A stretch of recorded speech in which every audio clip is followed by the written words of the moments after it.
it's very clear to us that the socio-economic and political crises of our times require us to further embed ourselves inside of our communities. What does this opportunity present for us in terms of our vote? So we want to think quite deeply about strategic voting over this period in relation to our issues. People are starting to answer these questions. Our first objective of collectively being here is to try to think and figure out the collective agenda towards the ballot next year. And I find that in Zimbabwe, I think the momentum around elections has been around the economic decline. This is how the opposition has been able to be popular. There's a difference between voters and supporters. We're critically aware of the fact that our people and the work that we do absolutely requires more from us. And we want to use these 3 days to really deep dive what is possible. So what are the opportunities of this moment? What are possible threats? So we can proactively plan our own counter-revolution. We're setting up stations where different people can present to each other about the lived experiences of our members, but also how we work on the day-to-day. Defeats the wizard.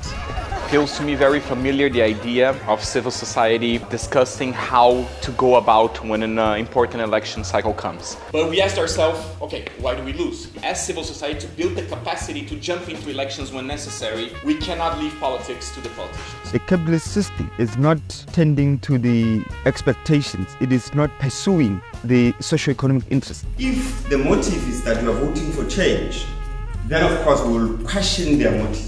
They are only concerned with pursuit for profits. They've left behind many working class households, many working class families and individuals. So we're seeing the bigger picture. There must be work that continues even after. Earlier I spoke to the group about my experience in the 2017 and the 2019 UK general election. And both those general elections, the main conversation and the whole reasons behind it was Brexit, Britain deciding to leave the European Union. Lessons that we learned from that, and hopefully leaving some inspiring words that might help comrades going forward to their own elections.